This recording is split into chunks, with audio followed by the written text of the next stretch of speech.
गुरुर्ब्रह्मा गुरुर्विष्णुः गुरुर्देवो महेश्वरः गुरुः साक्षात् परब्रह्म तस्मै श्री गुरवे नमः. तस्मै श्री गुरवे नमः. नमस्कार. आपण गीतेच्या 18व्या अध्यायाच्या 52व्या श्लोकापर्यंत 51व्यापर्यंत पोहोचलेलो आहे. 50वा मागच्या वेळेस आपण शिकलो होतो. आपण 51 पासून सुरू करू पुढे. तर आज मंजूताई आलेले आहेत. मंजूताई, आपण 51 ते 53 हे 3 श्लोक जर म्हणू शकलात तर फार उत्तम. हो दादा. बुद्ध्या विशुद्धया युक्तो धृत्यात्मानं नियम्य च शब्दादिविषयान् त्यक्त्वा रागद्वेषौ व्युदस्य च विविक्तसेवी लघ्वाशी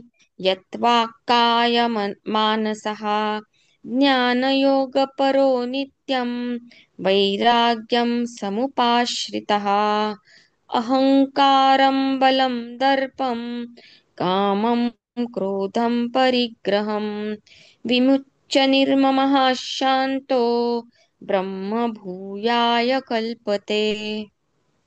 वंडरफुल. आता याचा अर्थ काय बघूया आपण.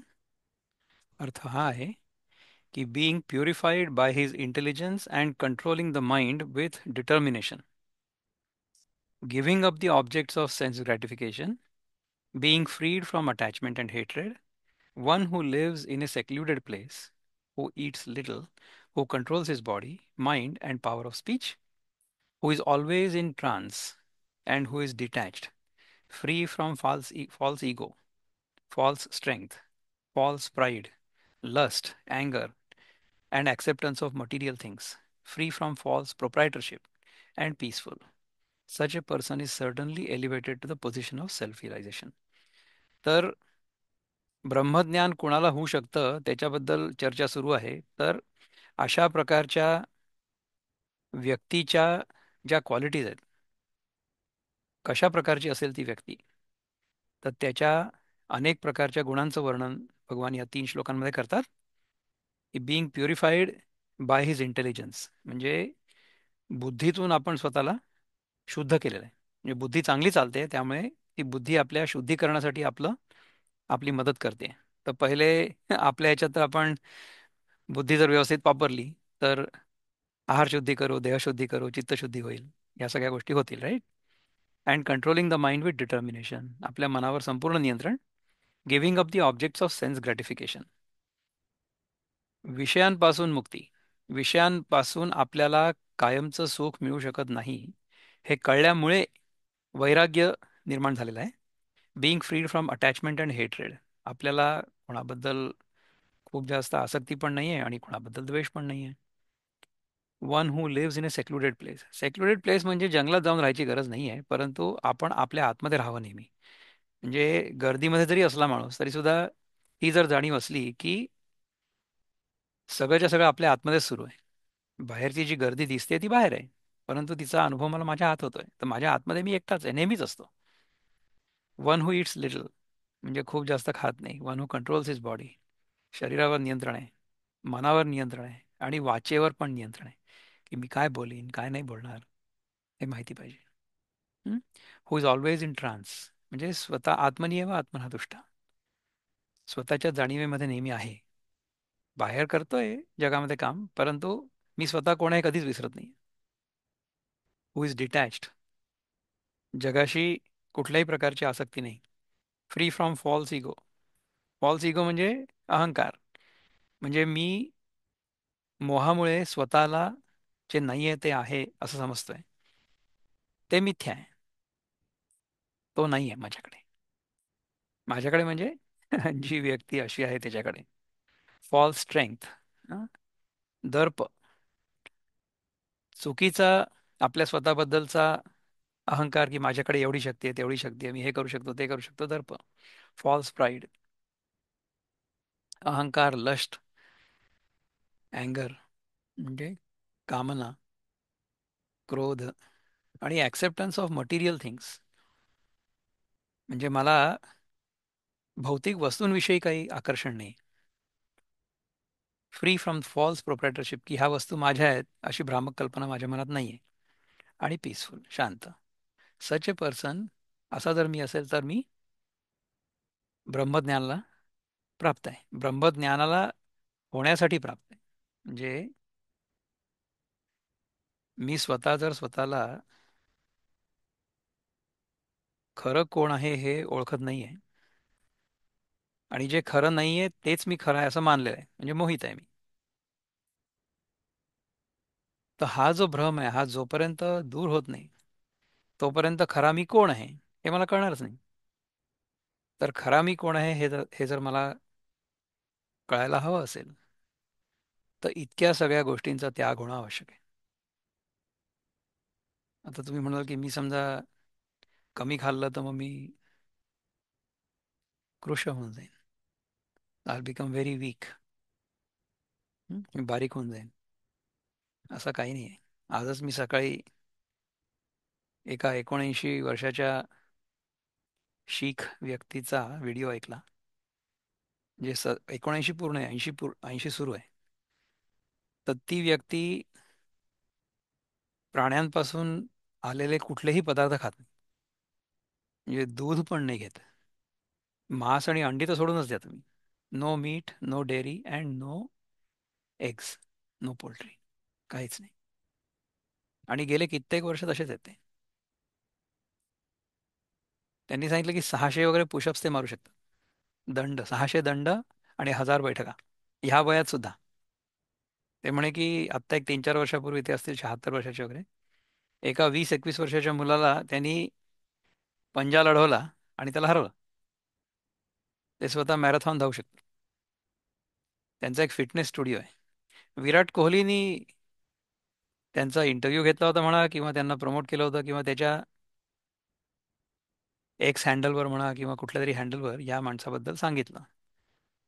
तर त्याच्यानंतर त्या माणसाचे फॉलोअर्स खूप वाढले. म्हणजे की आधी 1000-1500 असायचे, तर आता एकदम 15,000 झाले दुसऱ्या दिवशी. विराट कोहलीनी ट्विट केलं त्याच्याबद्दल.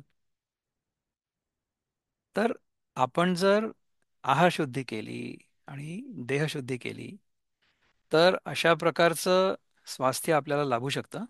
पण अर्थात आपण त्या स्वास्थ्यामध्ये अडकू नाही शकत. आध्यात्मिक साधना चांगली करण्यासाठी स्वास्थ्य चांगलं असणं आवश्यक आहे. का बरं आवश्यक आहे? कारण की शरीरामधल्या व्याधीमुळे आध्यात्मिक साधनेमध्ये अडथळा नको याला, हे महत्वाचं आहे. समजा आपल्याला ध्यान करायला बसायचं असेल, तर ध्यान करताना मनुष्य एका जागी व्यवस्थित न हालचाल करता शांतपणे बसू शकला पाहिजे ना. तर त्याच्यासाठी जे आसन लावायला पाहिजे, त्या आसनाचं नाव आहे स्थिर सुखम आसनम. तर त्या आसनाचं नाव पद्मासन, सिद्धासन, वज्रासन असं वगैरे नाही आहे. आसन म्हणजे जेनेरिक आसन. जेनेरिक आसन म्हणजे कुठलं, की ज्या आसनामध्ये आपलं सुख स्थिर असेल, आपण सुखात स्थिरपणे बसू शकू. या आसनाला स्थिर सुखम आसन म्हणतात, किंवा ह्यालाच आसन म्हणतात. बसल्या बसल्या जर तुमचे पाय दुखायला लागले, तर तुम्ही पाय मोकळे करा.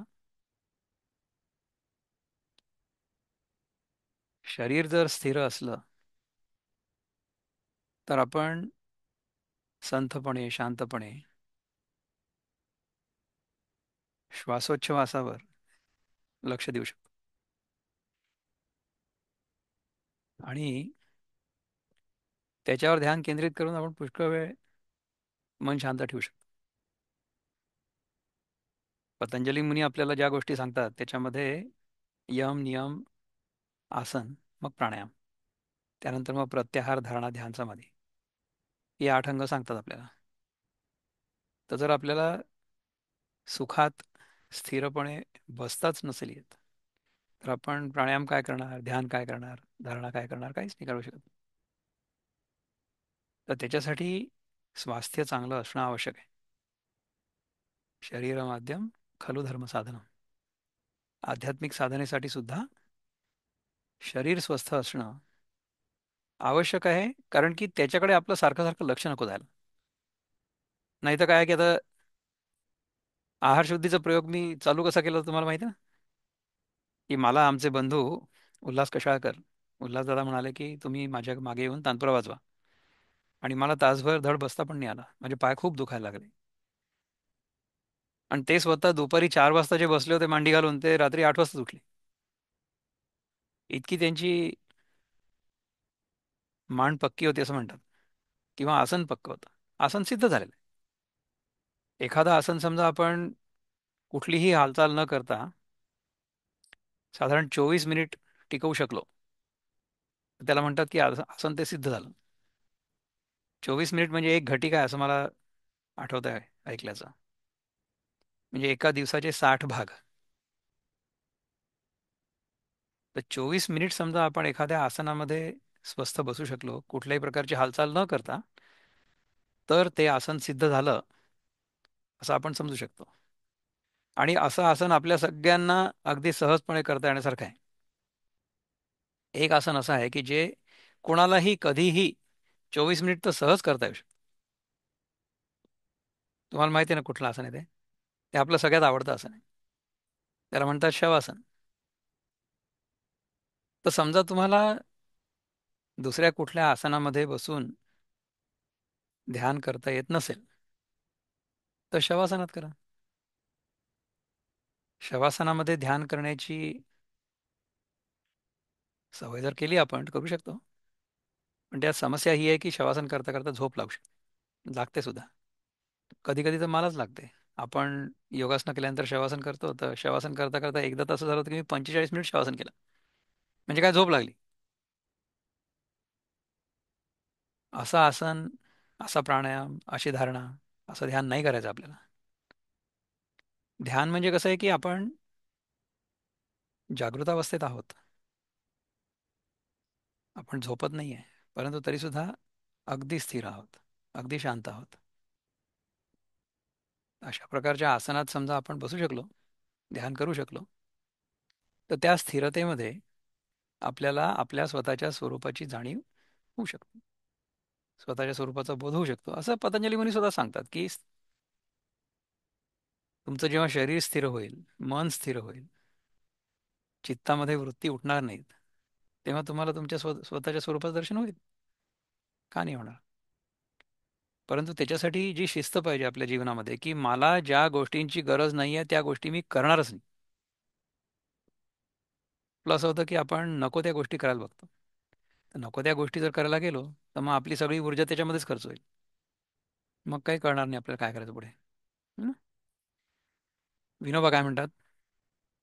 बुद्धी सात्विक जोडूनी, धृतीचा दोर खेचुनी, शब्दादी स्पर्श टाळूनी, रागद्वेषास जिंकुनी, चित्तवाचा तनु नेमी, एकांती अल्पसेवुनी, गढला ध्यान योगात, दृढ वैराग्य लेवुनी, बळदर्प अहंकार, कामक्रोध परिग्रह, ममत्वासह सोडूनी, शांतीने ब्रह्म आकळी, बुद्धी सात्विक जोडूनी, धृतीचा दोर खेचुनी. धृती म्हणजे धैर्य, त्याचा दोर खेचुनी म्हणजे धृती पक्की पाहिजे आपली. शब्दादी स्पर्श टाळूनी म्हणजे काय की इंद्रियांचा जो विषयांशी संपर्क होत असतो नेहमी, तो टाळून, आणि रागद्वेष असं जिंकून. आपल्याला कोणाबद्दल फार आसक्ती पण नाही आहे आणि कोणाबद्दल द्वेष पण नाही आहे. चित्त वाचा तनू नेमी एकांती. हं?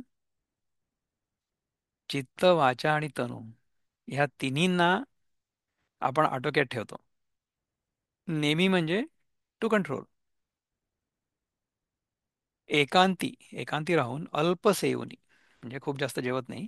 गढला ध्यान योगात, दृढ वैराग्य लेवनी. वैराग्य लेवनी म्हणजे वैराग्याचं आवरण किंवा वैराग्याचा दागिना आपण चढवलेला आहे. बळ, दर्प, अहंकार, आपल्या शक्तीचा दर्प नको, आपल्या कुठल्याही पोझिशनचा दर्प नको. हं? आपण ज्या पदावर बसलेलो असू त्याचा अहंकार नको. काम, क्रोध, परिग्रह. काम आणि क्रोध हे नको, त्याचा परिग्रह.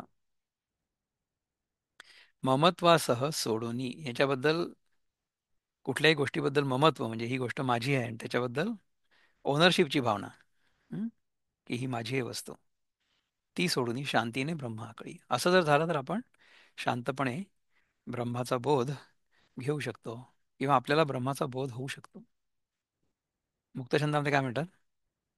जो असे अतिशुद्धी बुद्धियुक्त, जो असे अतिशुद्ध बुद्धियुक्त, मन केले धैर्याने नियंत्रित, समस्त त्यागिल्या वासना, नसे तिरस्कार वा कामना, राही एकांती आहारमित, काया वाचा मन नियंत्रित, असे सदैव मग्न ध्यानात आणि दृढ वैराग्य भावात, बल दर्प अहंभावना, क्रोध लोभ कामवासना, यापासून जो झाला मुक्त, शांत तो होई ब्रह्मीभूत.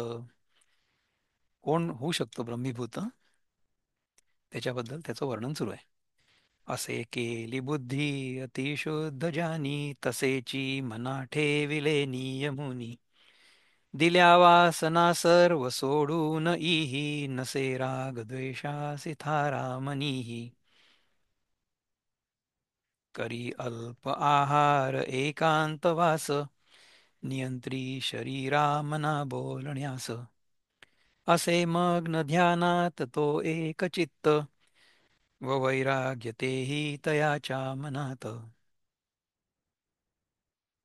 अहंकार दर्पा बला त्यागिलेही, नसे वासना क्रोध वा लोभ काही, ममत्वासी सोडी व शांती मनात, असे पात्र होण्यासी तो ब्रह्मभूत.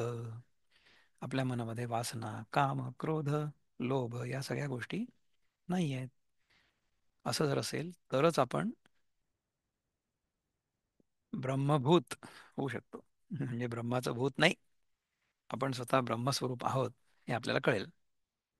शुद्ध बुद्धीने युक्त धैर्याने स्वतःचं मन आणि इंद्रिय यांचं नियमन करून, शब्दादी विषयांचा त्याग करून, प्रीती व द्वेष सोडून, तरी गुरु दाविलिया वाटा, येऊन विवेक तीर्थतटा, धुऊन या मळकटा बुद्धीचा तेणे, तर गुरुने दाखवलेल्या वाटेने विवेकरूपी तीर्थाच्या काठावर येऊन तिथे साधकाने बुद्धीचा मळ धुवून टाकल्यामुळे, विवेक जर मनामध्ये आला तर बुद्धी शुद्ध व्हायला हवी. विवेकानेच आपण आपल्या बुद्धीचा मळ धुवू शकतो, टाकू शकतो. बुद्धीवर मळ कुठला आहे? मळ हा आहे की मी जे नाही आहे ते मी आहे असं मी समजलेलो आहे. तर याचा मळ कशाने टाकू आपण? गुरुनी आपल्याला जर सांगितलं की नित्य काय आहे, अनित्य काय आहे, तर आपण नित्य जे आहे ते पकडून ठेवू, अनित्य काय ते सोडून देऊ. नित्य काय आहे? नित्य एकच गोष्ट आहे, ती म्हणजे मी स्वतः. त्यामुळे माझ्या व्यतिरिक्त जे काही आहे ते मी सगळं टाकून देणार. टाकून देणार म्हणजे काय, की त्यांचा उपयोग फक्त जेवढा आवश्यक आहे तेवढाच करणार. तरी गुरु दाविलिया वाटा, येऊन विवेक तीर्थतटा, धुऊन या मळकटा बुद्धीचा तेणे, मग राहुने उगळली प्रभा चंद्रे आलिंगिली, तैसी शुद्धत्वे जडली आपण या बुद्धी. मग चंद्रग्रहण सुटलं असता राहूच्या तोंडातून बाहेर आलेली चंद्राची प्रभा जशी चंद्राकडून आलिंगली जाते, त्याप्रमाणे ती शुद्ध बुद्धी आपल्या मूळ स्वरूपाला प्राप्त झाली. उदाहरण कसं दिलं बघा, की राहू, असं म्हणतात की राहू चंद्राला गिळतो आणि मग तो राहूला फक्त तोंडच आहे ना, त्याच्या खालचं धड नाही आहे त्याला. त्यामुळे तो तोंडातनं जर खाल्लं काहीतरी तर ते इथनं खाली पडेल ना. ग्रहण लागतं ना, जे चंद्रग्रहण तसं असतं. चंद्रग्रहण कसं लागतं? की सूर्य आणि चंद्र यांच्यामध्ये पृथ्वी येते ना. तर मग समजा आपण चंद्राकडे बघत असू, कसं बघू? आपण जर पृथ्वीच्या या बाजूला असलो तर या बाजूला आपल्याला अंधार आहे का? आहे ना. आपल्याकडे या साईडला अंधार आहे ना, कारण की इकडे सूर्य आहे, मध्ये पृथ्वी आणि इकडे चंद्र आहे. तर जेव्हा पृथ्वी बरोबर चंद्र आणि सूर्याच्या मध्ये येते तेव्हा चंद्रावर सावली पडते पृथ्वीची. पण काय होतं की हे तिघही फिरत आहेत, त्यामुळे जसं आपण फिरत असतो तसं ते एका बाजूनी चंद्रग्रहण होतं, परंतु दुसऱ्या बाजूनी म्हणजे ती पृथ्वी पलीकडे गेली की मग ते चंद्रग्रहण सुटतं. म्हणजे असं वाटतं की चंद्राला राहूनी पहिले गिळलं आणि मग तो सुटला. तर जर तो चंद्र राहूच्या गळ्यातनं खाली पडला त्यानंतर काय होईल की चंद्र आणि चंद्राची प्रभा ह्या दोन्ही गोष्टी एकमेकांना आलिंगन देतात असं वाटेल. तर चंद्र आणि चंद्राची प्रभा या दोन गोष्टी वेगळ्या कधी राहू शकतात का? नाही राहू शकत. त्याचप्रमाणे माझं जे खरं स्वरूप आहे ते माझ्याहून वेगळं आहे का? मी समजा मला स्वतःला माझ्या स्वरूपाहून वेगळा आहे असं मानत होतो, तर तो भ्रम जसा दूर होईल तसं मला लक्षात येईल की मी ब्रह्मस्वरूपच आहे. आतापर्यंत मला ते जाणवत नव्हतं, कारण की माझ्या बुद्धीवर ग्रहण होतं. ग्रहण कशाचं होतं? भ्रमाचं. हा भ्रम जोपर्यंत आपल्या बुद्धीवर आहे, आपल्याला काय होतं माहिती आहे का, की आपण जेव्हा आपल्या इंद्रियांमधनं जग बघतो तेव्हा ते जग खरं वाटतं. कारण की हात लावला तर हाताला स्पर्श होतो ना. आता ही फोन आहे माझ्या हातामध्ये, तर मी फोनला जर हात लावला तर हात लागतो ना, म्हणजे स्पर्श लागतोय ना. तर म्हणजे हे ही वस्तू आहे असं कळतं मला माझ्या इंद्रियांनी. त्यामुळे माझ्या इंद्रियांनी जगाचा मला जो अनुभव होतो आहे ते जग खरं आहे असं मला वाटतं. तर ते खरं आहे हे व्यावहारिक सत्य आहे. परंतु ते जग बाहेर जरी असलं तरी सुद्धा त्याचा अनुभव मला फक्त शब्द, स्पर्श, रूप, रस, गंध या 5 संवेदनांच्या मार्फतच होतो. म्हणजे काय की ह्या जगाचं अस्तित्व माझ्यावर अवलंबून आहे. मीच जर नसेन तर जग नाही असू शकत. जोपर्यंत मला हे जग खरं आहे असं वाटतंय, म्हणजे हे जग खरं आहे आणि ह्याचा अनुभव मी करतोय, हे द्वैत जोपर्यंत आहे तोपर्यंत मला माझ्या खऱ्या अद्वैत स्वरूपाचा बोध नाही होऊ शकत. कारण की मी त्याच्यामध्ये अडकलेलो राहतो. मी एक अनुभव करता आणि अनुभव होत असलेलं जग, ह्या द्वैतामध्ये जोपर्यंत मी अडकलेलो आहे तोपर्यंत मला माझ्या स्वतःच्या स्वरूपाचा बोध होऊ शकणार नाही. हे सत्य आहे. आणि ते जोपर्यंत होत नाही ना तोपर्यंत आपल्याला संपूर्ण कृतकृत्यतेचा अनुभव नाही होऊ शकत. तोपर्यंत आपण जगात काही ना काहीतरी करत राहू, काही ना काहीतरी शिकण्याचा प्रयत्न करू, काही ना काहीतरी मिळवण्याचा प्रयत्न करू, काही ना काहीतरी सांगण्याचा प्रयत्न करू. जर मला माझ्या स्वरूपाचा बोध झालेला असेल तर मी कुणाला काय सांगणार? सांगण्यासाठी इथे दुसरं कोणी नाहीच आहे. तर सांगण्यासाठी इथे दुसरं कोणी नसेल तर मी बोलणारच नाही. I will become silent.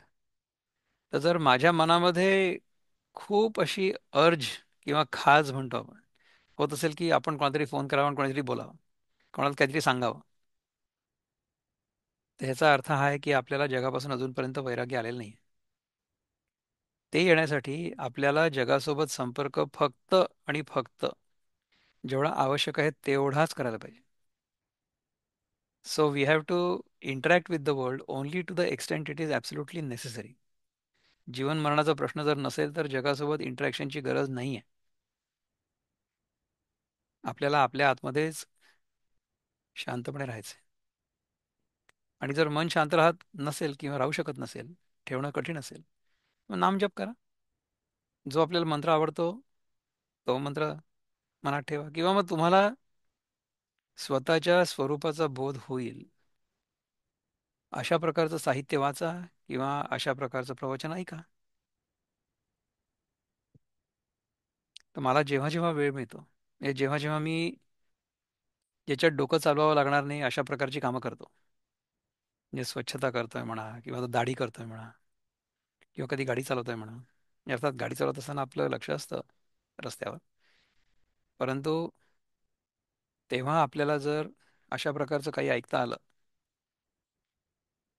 की ज्याच्यामुळे आपल्या स्वरूपाचा बोध जो आहे तो दृढ होत राहील सारखा, तर तसं करावं. नाही तर मग आपल्याला जे म्हणजे अगदी करणं आवश्यक आहे, अत्यावश्यक आहे, त्याच फक्त गोष्टी कराव्या. तर सगळ्यात पहिले आपलं शारीरिक आणि मानसिक स्वास्थ्य ठीक राहावं याच्यासाठी जे काही करणं आवश्यक आहे, जी शिस्त पाळणं आवश्यक आहे, त्याच्यामधली पहिली शिस्त कुठली आहे? की मला जोपर्यंत खरंच भूक लागणार नाही तोपर्यंत मी काही खाणार नाही. जोपर्यंत मला तहान लागणार नाही तोपर्यंत मी पाणी नाही पिणार. ठीक आहे, तर ज्ञानेश्वर महाराज काय म्हणतात ते बघू पुढे पुन्हा एकदा. सांडूनी कुळे दोन्ही प्रियासी अनुसरे कामिनी द्वंद्व त्यागे स्वचिंतनी पडली तैसी. सासर आणि माहेर या दोन्ही कुळांचा स्नेह टाकून पतिव्रता स्त्री आपल्या पतीस अनुसरते.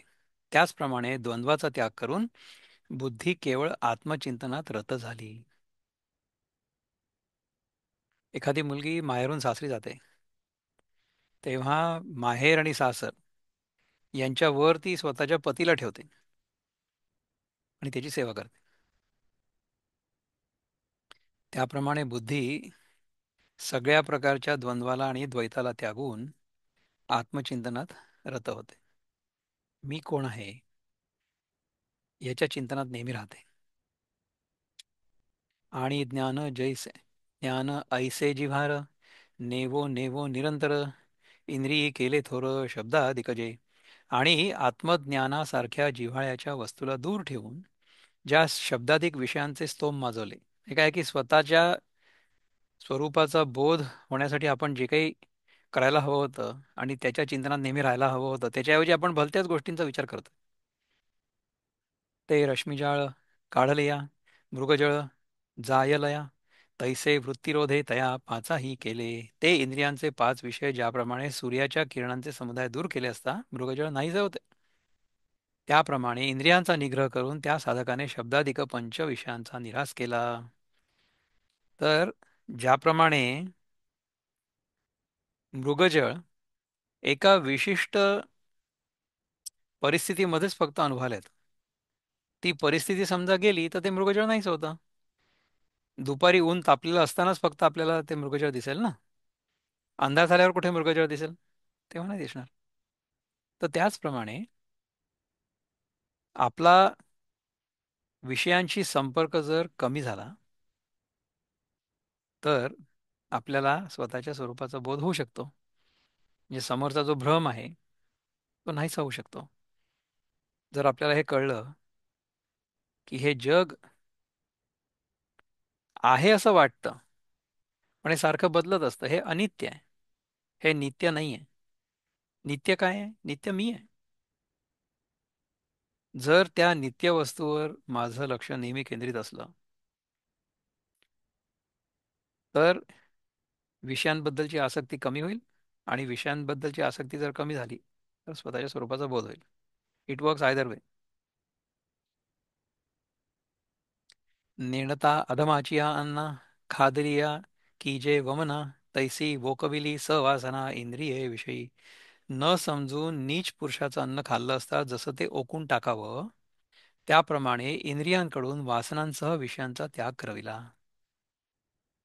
मग प्रत्यगावृत्ती चोखटे लाविली गंगेचे नितटे ऐसी प्रायश्चित्ते धोटे केली येणे.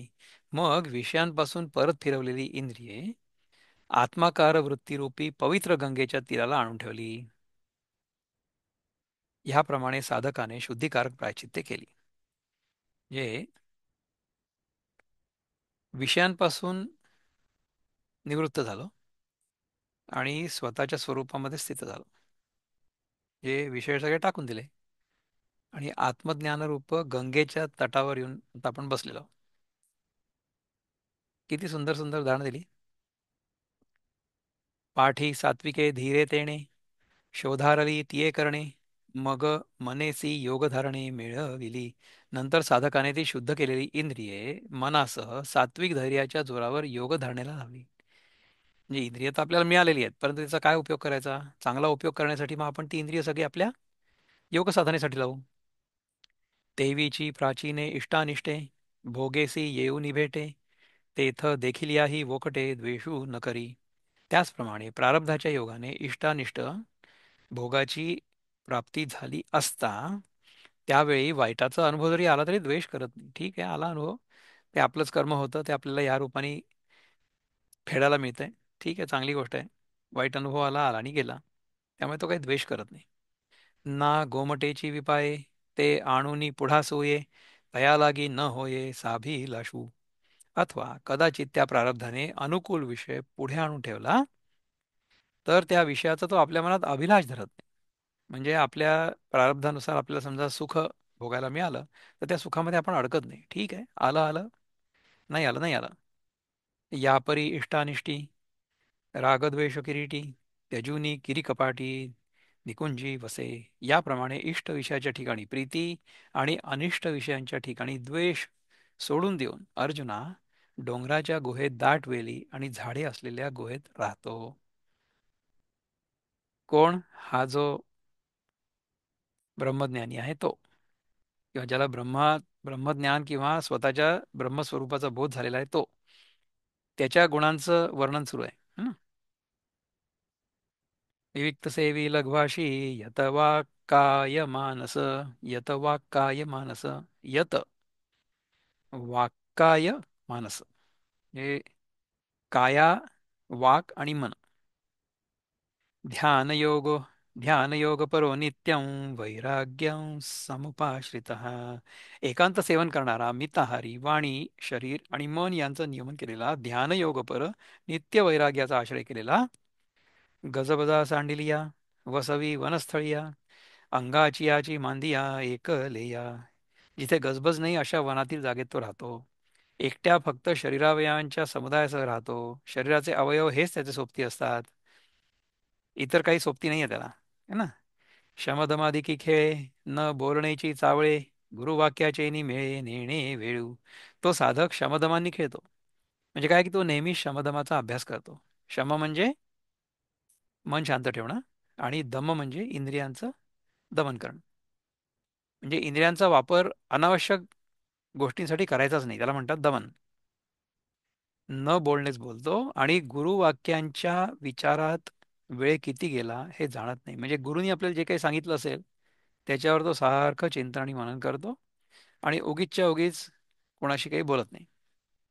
गुरुनी जर आपल्याला सांगितलं असेल की तत्वमसी, तूच ते आहेस, ते म्हणजे काय? ते सत्य, शाश्वत सत्य ब्रह्म, ते तूच आहेस.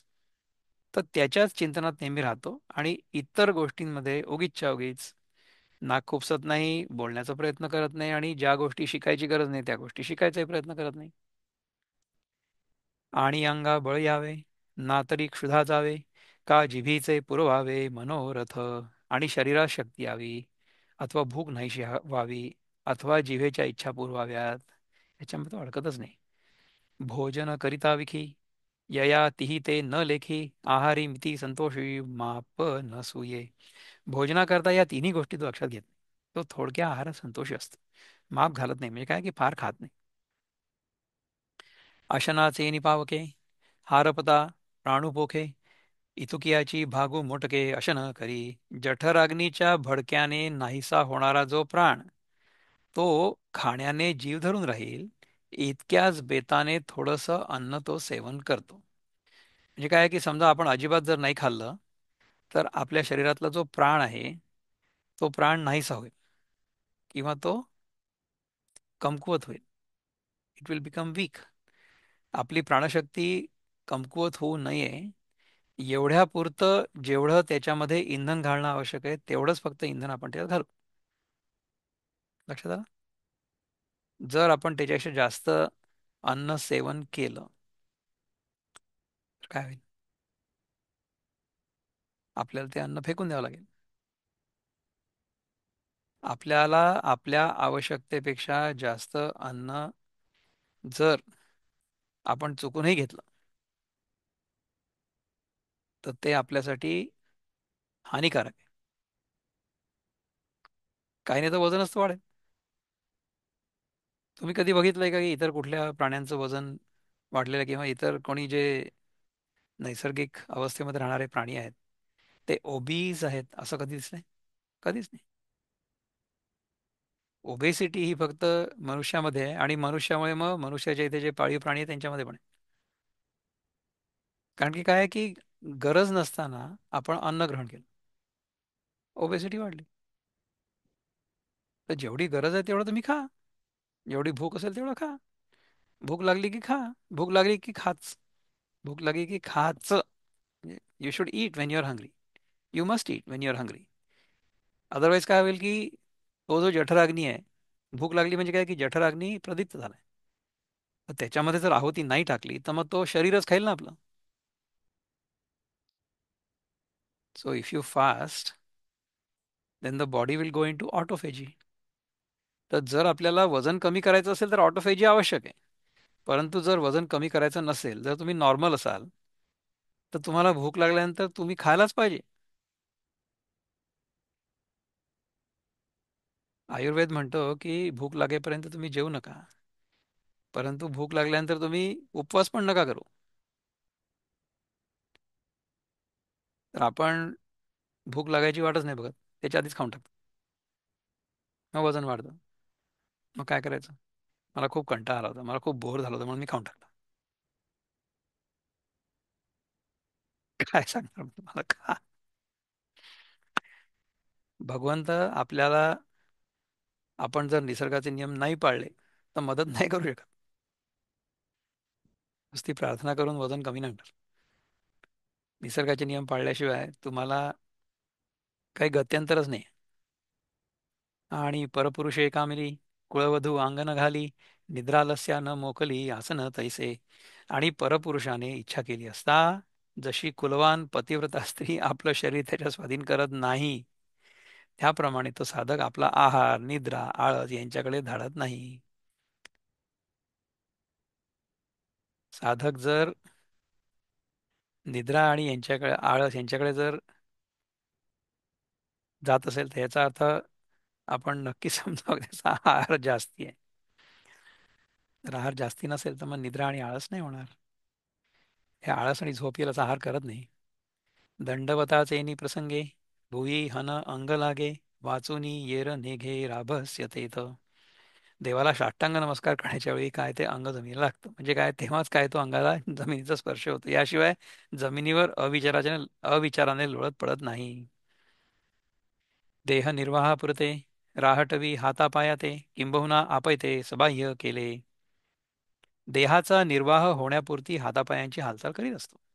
फार काय सांगावं, अशा रीतीने त्याने अंतर्बाह्य म्हणजे शरीर आणि मनाधिक इंद्रिये आपल्या स्वाधीन केले आहे. त्याचा पूर्ण कंट्रोल आहे आपल्या शरीरावर आहे, आपल्या मनावर आहे, वाचेवर आहे, सगळ्यांवर आहे. आणि मनाचा उंबरा वृत्तीसी देखो नेदी वीरा, तेथके वाग्या परा अवकाशू असे. अर्जुना, तो आपल्या वृत्तीला मनाचा उंबरा देखील पाहू देत नाही. म्हणजे मन आपल्या आतच राहतं नेहमी. हं? आपल्या वृत्तीला संकल्प विकल्पापर्यंत येऊच देत नाही. अशा स्थितीत वाचेच्या व्यापाराला म्हणजे बोलण्याला संधी कुठे मिळणार आहे? आपण जर खूप जास्त बोलत असू, खूप जास्त विचार करत असू, खूप जास्त जगामधल्या वस्तूंमध्ये, जगामधनं मिळणाऱ्या ज्ञानामध्ये जर इंटरेस्टेड असू, तर याचा अर्थ आपण सत्यापेक्षा आणि आपल्या स्वतःच्या स्वरूपापेक्षा खूप दूर आहे. ऐसेनी देहवाचा मानस, हे जिणवनी बाह्य प्रदेश, आकळिले आकाश ध्यानाचे तेणे. अशा तऱ्हेने वाणी, शरीर आणि मन ही बाहेरची ठिकाणे त्याने जिंकून त्याने ध्यानाचं आकाश आपल्या स्वाधीन करून घेतलं. गुरुवाक्ये उठविला, बोधी निश्चयो आपला, न्याहाळी हाती घेतला आरिसा जैसा. ज्याप्रमाणे एखादा मनुष्य हाती घेतलेल्या आरशात आपलं प्रतिबिंब स्वच्छ पाहतो, त्याप्रमाणे गुरुच्या उपदेशाने जागा झालेला जो बोध म्हणजे ज्ञान, त्या बोधाच्या ठिकाणी तो आपलं स्वरूप निश्चय पाहतो, म्हणजे मी ब्रह्म आहे असा निश्चय करतो. कारण की गुरुनी जे सांगितलेलं आहे, काय सांगितलं? तत्वमसी, तू तेच आहेस. त्याच्यावर पूर्णपणे माझी श्रद्धा आहे. त्यानुसार मी विवेकाने जगातल्या सगळ्या विषयांचा त्याग केला आणि आपली शरीर, मन, इंद्रिय ही सगळी योगामध्ये, ध्यानामध्ये वापरली. माझं मन पूर्णपणे शांत झालं आणि मला माझ्या स्वरूपाचा बोध झाला. पै ध्याता आपणची परी, ध्यानरूप वृत्ती माझारी, ध्येयत्वे हे खे हे अवधारी ध्यान रूढी गा. अर्जुना ऐक, ध्यान करणारा आपल्याच, परंतु ध्यानाच्या योगाने वृत्तीमध्ये ध्येयपणाने घेतो, ही ध्यान करण्याची प्रसिद्ध रीत आहे. म्हणजे काय की बाहेरच्या सगळ्या विषयांमधनं ध्यान वळवून आतमध्ये आपल्या स्वतःच्या स्वरूपाकडे घेऊन जाणं, अशी धारणा ज्याची पक्की झालेली आहे तोच ध्यान करू शकतो. आणि मग तो समाधीमध्ये सहज पोचतो. तेथ ध्येय ध्यान ध्याता, यया तिही एकरूपता होय तव पंडुसुता की जे तेगा. अर्जुना, असं ध्यान करत असताना ध्यान, ध्येय आणि ध्याता ह्या तिहींची एकरूपता होईपर्यंत ते ध्यान करावं. म्हणजे काय की जो ध्यान करणार आहे तोच नाहीसा होत. म्हणून तो मोक्षू आत्मज्ञानी जाला दक्षू परी पुढा सोनी पक्षू योगाभ्यासाचा. म्हणून तो मुमुक्षू आत्मज्ञानाची प्राप्ती करून घेण्याकरता तत्पर झाला. परंतु योगाभ्यासाच्या बाजूचा आश्रय करून झाला. म्हणजे काय की अष्टांग योगाने तो आत्मज्ञान प्राप्त करून घेण्यास उद्युक्त झाला. उद्युक्त म्हणजे ही बिकेम काय म्हणता येईल, प्रिपेअर्ड, किंवा ही वॉज इंटरेस्टेड और उद्युक्त. उद्युक्त या शब्दाचा इंग्रजी शब्द सांगा बरं. मोटिवेटेड नाही. जर लक्षात आला कोणाला तर सांगा. Inspired. इन्स्पायर्ड. Inspired. हां, थँक्यू थँक्यू थँक्यू वसंत दादा. Great, awesome. इन्स्पायर्ड हा शब्द मी शोधत होतो. I was thinking of that, पण मला तो सापडत नव्हता. Inspired is the correct word. अपान रंध्रद्वया माझारी धनंजया पार्ष्णी पिडुनिया कावरू मुळ. अर्जुना, गुद आणि उपस्थ या दोन द्वारांमधील जी शिवण आहे तिला मध्य टाचेने दाबून. आपण सिद्धासन करतो ना, तुम्हाला आठवतं का? आपण जेव्हा सिद्धासन करतो तेव्हा काय करतो? आपली टाच जी आहे ना ती त्या पेरिनियमच्या तिकडे दाबतो. It is between the two apertures. गुदद्वार आणि उपस्थ यांच्या मधली जी जागा आहे तिथे जर आपली टाच आपण दाबली, that is called the perineum. That is the lower most point of our torso. आपल्या शरीराचा जो सगळ्यात खालचा भाग आहे, सगळ्यात खालचा बिंदू आहे, तिथे ती टाच दाबून धरायची. हं? त्यानंतर काय करायचं? आकुंचुनी अध देऊनी तिन्ही बंध करुनी एकवद वायू भेदी. गुदाचा आकुंचन करून व मूळ बंधादी तिन्ही बंध देऊन आणि प्राणापानादी निरनिराळे वायू एकत्र करून. आता हे तिन्ही बंध कसे एकत्र करायचे, म्हणजे कसे होतात, की तुम्ही जर तिथे टाच दाबून बसलात, सिद्धासनात बसलात, आणि मग काय करायचं की श्वास पूर्णपणे सोडून तिन्ही बंध लावायचे. मूलबंध म्हणजे खालच्या सगळ्या आपल्या मसल्स वर ओढायच्या, म्हणजे खालचे दोन्ही अपर्चर्स आपले बंद करायचे. नंतर जालंधर बंद आहे. जालंधर बंद म्हणजे हा इथला इथे टेकवायचा. आणि उड्डियान बंद म्हणजे आपलं पोट आत खेचायचं. म्हणजे पहिले आपण सगळा श्वास बाहेर सोडला आणि तिन्ही कडनं आपल्याला स्वतःला असं बांधून घेतलं बंद. म्हणजे काय की काहीच नाही आता शरीरामध्ये. पोट रिकामं आहे. हे सकाळी अगदी रिकाम्या पोटी करायचं असतं बरं का. म्हणजे सकाळी आपण शौचाला वगैरे जाऊन आलो, नंतर आसनं करायला आलो, आसनं पण केली, आसनांनी सगळं शरीर शुद्ध झालं, सूर्यनमस्कार केले, एव्हरीथिंग इज क्लिअर. त्याच्यानंतर सिद्धासनात बसून ती टाच त्या पेरिनियमला दाबून पूर्णपणे श्वास सोडून जर तिन्ही बंध लावले तर काय होतं? लावून बघितलं तर कळेल, पण त्या सगळ्या कंडिशन्स बरोबर जमल्या पाहिजे, है ना. त्याच्याने काय होतं की प्राणापानादी निरनिराळे वायू एकत्र करून प्राण आपले सगळे ना दे बिकम लॉक्ड, ते बंद होतात. कुंडलिनी जागवनी मध्यमा विकाशुनी आधारादी भेदुनी आज्ञावरी. कुंडलिनी जागी करून सुषुम्ना नाडीचा विकास करून आणि आधार चक्रापासून तो आज्ञा चक्रापर्यंत चक्रांचं भेदन करून.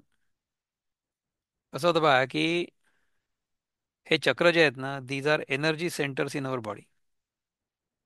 त्यात 6 चक्र आहेत. आधार चक्र म्हणजे मूलाधार चक्र. ते मूलाधार चक्र जे आहे ना ते आपल्या माकड हाडापाशी असतं. तर आपल्या सगळ्यांची ऊर्जा पहिले तिथेच असते. त्यानंतर थोडी वर आली की त्याला स्वाधिष्ठान म्हणतात. स्व अधिष्ठान म्हणजे काय की तिथे आपल्या स्वतःची वेगळेपणाची जाणीव होते माणसाला. मूलाधार चक्रामध्ये तर सगळेच असतात. लहान बाळ पण असतं मूलाधार चक्रामध्ये. मूलाधार चक्राचा जो विशेष गुण आहे तो म्हणजे की आपल्याला भूक लागते, हं? आपल्याला झोप येते. खाणं आणि झोपणं एवढंच फक्त येतं मूलाधार चक्र. नंतर स्वाधिष्ठान चक्रामध्ये आल्यानंतर आपल्याला एका वेगळेपणाची भावना होते, त्यामुळे आपल्या मनामध्ये इच्छा निर्माण होतात. त्यानंतर तिसरं जे चक्र आहे ते मणिपूर चक्र आहे, ते आपल्या नाभीपाशी. इथे आल्यानंतर इच्छा पूर्ण कशी करायची त्याच्यासाठी आपण काम करायला लागतं. कामनापूर्ती ते केंद्र आहे. त्याच्यानंतर हृदयामध्ये अनाहत चक्र आहे. अनाहत चक्र, अनाहत याचा अर्थ हा आहे की दोन वस्तूंचा संबंध येण्याशिवाय सुद्धा नाद येतो. असं कसं होऊ शकतं? तुम्ही कसं म्हणता की दोन वस्तू तर एकमेकांवर समजा आदळल्या किंवा टेकल्या तरच नाद होईल ना. तर अनाहत नाद कसा आहे? अनाहत नाद जो आहे तो ओंकार आहे. तिथे समजा आपली ऊर्जा गेली तर वन बिकम्स व्हेरी सेन्सिटिव्ह. आपल्याला सगळ्या जीवसृष्टीशी एकरूपता अनुभवायला येते. म्हणजे काय की your heart expands. Is the heart chakra. सगळ्यांविषयी प्रेम तुमच्या मनामध्ये उगीचच्या उगीच प्रेम येतं. तुम्हाला प्रेम करायची गरज नाही कोणाला. तुमचं सगळ्यांवर सारखंच प्रेम असतं. अनाहत चक्र. नंतर इथे विशुद्धी चक्र, थ्रोट चक्र. इथे थायरॉइड ग्लँड आहे तिथे विशुद्धी चक्र. त्या विशुद्धी चक्रामध्ये जर आपली ऊर्जा आली तर आपल्याला आजार नाही होणार कधीच. We will become so healthy, so healthy, की तशा प्रकारच्या स्वास्थ्याचा अनुभव कधी आलाच नसेल.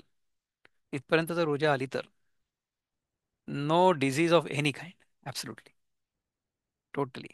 ठीक आहे ना. सगळं तुमचं शरीर खूप मस्त चालेल. आज मी ते सांगितलं 79 वर्षाचे एक गृहस्थ आहेत, ते इतके स्वस्त आहेत. आय एम शुअर की त्यांचं जे विशुद्धी चक्र आहे तिथपर्यंत आली त्यांची ऊर्जा. नंतर हे आज्ञाचक्र आहे, 6वं. पिट्युटरी ग्लँडच्या आसपास असतं, आपल्या दोन डोळ्यांच्या मध्ये, तिसरा डोळा समजा तुम्ही. तिथे समजा ऊर्जा आली ना तर तो मग यू विल बिकम ब्रिलियंट. तुम्हाला सूक्ष्म ज्ञान होईल. सूक्ष्म ज्ञान. कुठल्याही गोष्टीचं एकदम कलन होईल. विल अंडरस्टँड थिंग्स व्हेरी वेल. मनावर तुमचा खूप कंट्रोल येईल. प्रचंड कंट्रोल येईल. आणि त्याच्या पलीकडचं चक्र म्हणजे सहस्रार चक्र, 7वं. ते म्हणजे आपल्या शरीराच्या थोडंसं बाहेर आहे. ब्रह्मरंध्राच्या वर आहे असं म्हणतात. ते ब्रह्मरंध्र म्हणजे आपल्या डोक्यावर जिथे लहान मुलाला इथे टाळूमध्ये जरा सॉफ्ट असतो टिश्यू, राईट. पूर्ण त्याचा टाळू भरला नाही असं म्हणतात. तिथून जीव शरीरात प्रवेश करतो असं म्हणतात. तर त्याच्या थोडंसं वर रंध्राच्या वर थोडंसं ते सहस्रार चक्र असं म्हणतात. सहस्रार चक्र म्हणजे द लोटस विथ 1000 पेटल्स. तिथे जर ऊर्जा गेली तर मग द्वैत पूर्णपणे नाहीच होत. कदाचित त्यालाच ते सेव्हन्थ हेवन म्हणत असतील. So God lives in seventh heaven असं म्हणतात ना, 7वें आसमान पे. So if our energy goes to that level we can be God like. म्हणजे आपल्या मनात जे येईल ते व्हायला लागेल. पण अर्थात आपल्या मनात कुठल्याही प्रकारचा डिस्ट्रक्टिव्ह विचार नाही येणार. तर अशा प्रकारे जर सगळी चक्र आपली भेदली आपण, हं, होऊ शकतं असं. तरच तर ब्रह्मस्वरूपाचा बोध होईल ना आपल्याला, नाही तर कसा होईल? सहस्त्रदळाचा मेघू पियुषे वर्षोनी चांगू, तो मूळवरी ओघू आणून या. सहस्रदलरूपी मेघाच्या अमृताचा चांगला वर्षाव करून तो अमृताचा प्रवाह मूलाधार चक्रापर्यंत आणू. म्हणजे खालून वर आणि वरून खाली ऊर्जा वर खाली नेली. म्हणजे काय की त्या कुंडलिनीचा कुंडलिनीची एक प्रदक्षिणा झाली.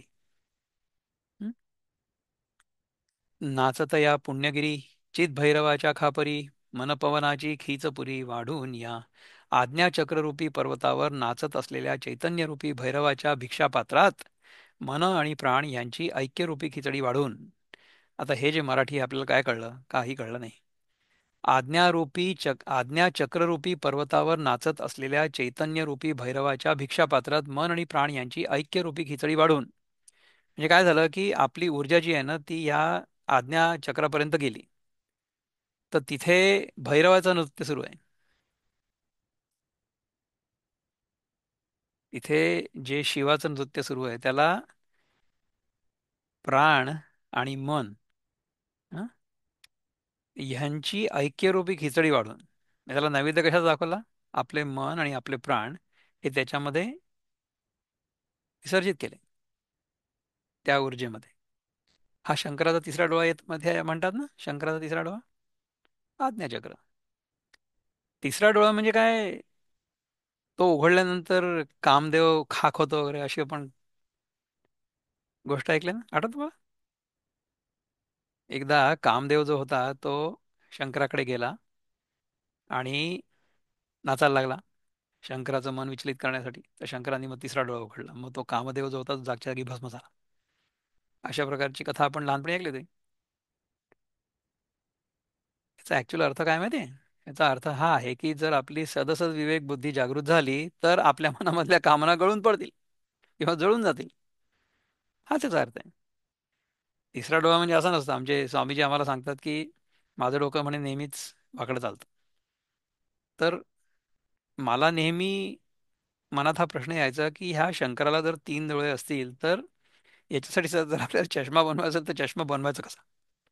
काही चित्रांमध्ये त्याचा डोळा असा आडवा दाखवतात, काही चित्रांमध्ये त्याचा डोळा असा उभा दाखवतात. या तिसरा डोळा ऍक्च्युली आहे काय? गमतीने सांगतात म्हणजे हा तिसरा डोळा म्हणजे जसे हे दोन डोळे आहेत तसा हा तिसरा डोळा नसून ती तिसऱ्या प्रकारची दृष्टी आहे. तीन डोळे कुठले आहेत माहिती आहे का? एका डोळ्याने आपल्याला जग जे आहे ते जसं आहे तसं दिसतं आणि जसं आहे तसं आहे असं वाटतं. हा पहिला डोळा आहे.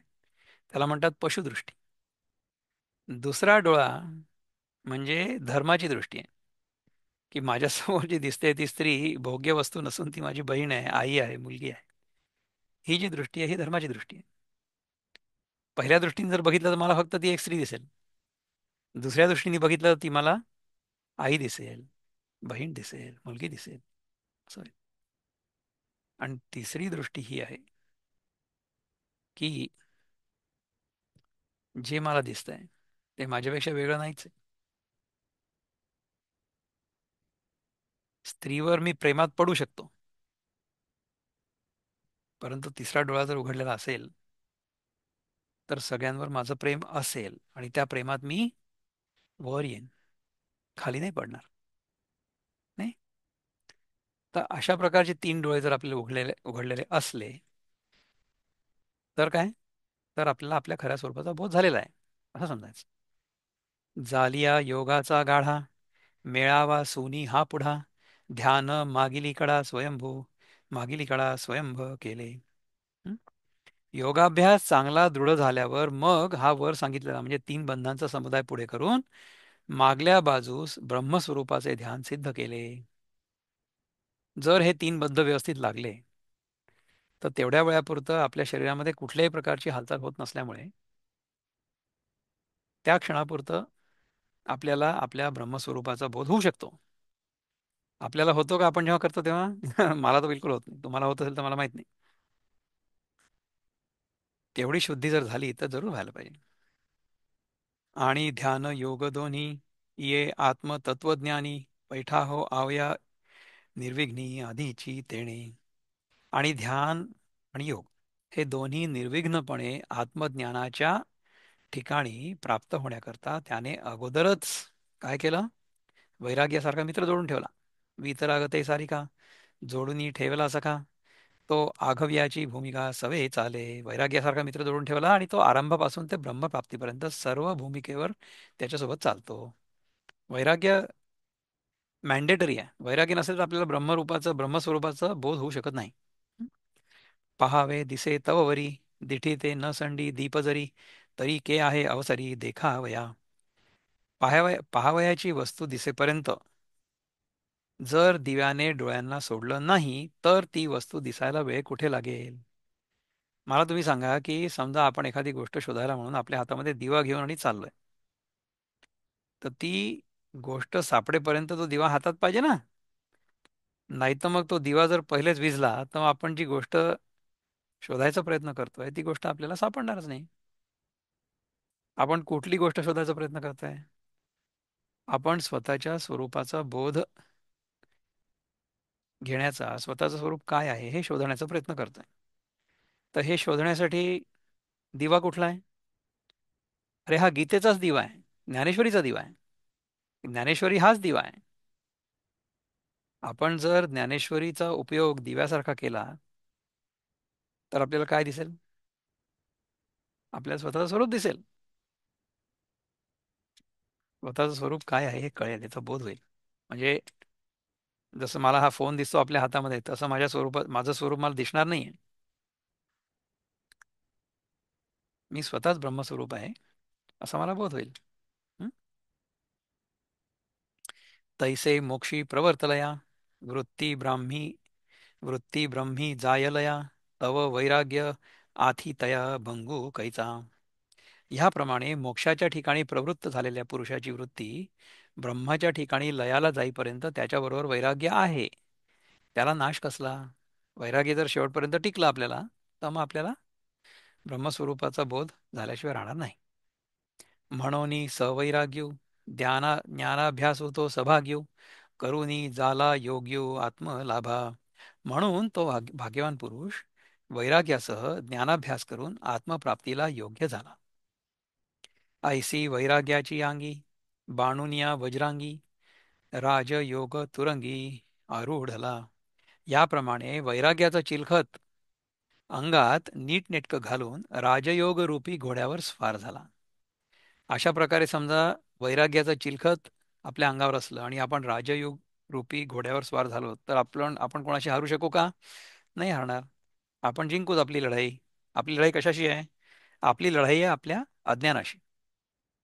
वरी आड पडिले दिठी साने थोर निवटी ते बळी विवेकमुष्टी ध्यानाचे खांडे.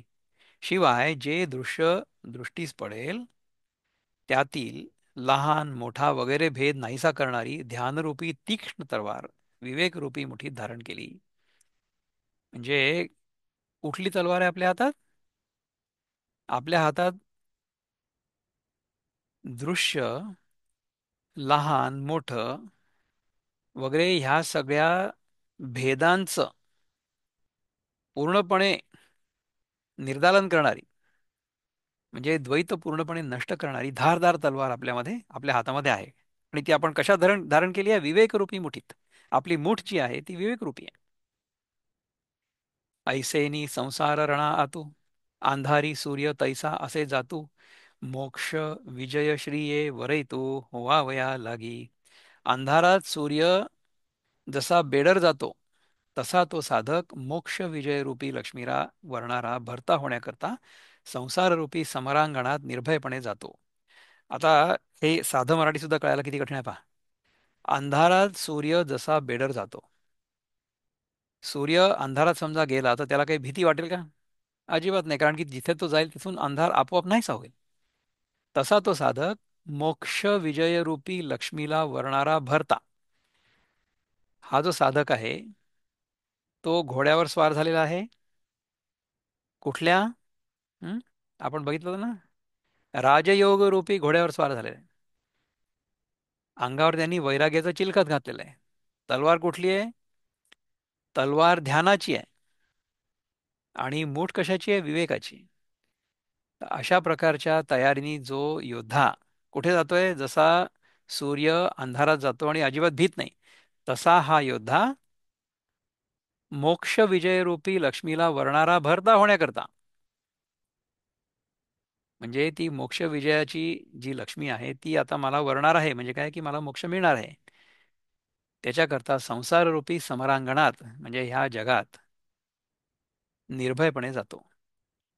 याचा अर्थ काय आहे की आपल्यात समजा वैराग्य असलं, आपल्यामध्ये समजा विवेक असला, आपण समजा राजयोगरूपी घोड्यावर स्वार असलो, म्हणजे काय की आपण योगाभ्यास करत असलो, आपण समजा गरजेपेक्षा जास्त वस्तूंचा उपयोग करत नसलो, आपण जर आवश्यकतेपेक्षा जास्त खात नसलो,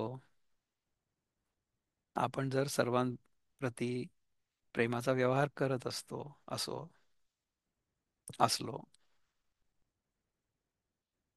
तर आपल्याला आपल्या ब्रह्मस्वरूपाचा बोध होऊ शकतो. याच्यानंतरचा श्लोक आपण पुढच्याच घेऊ.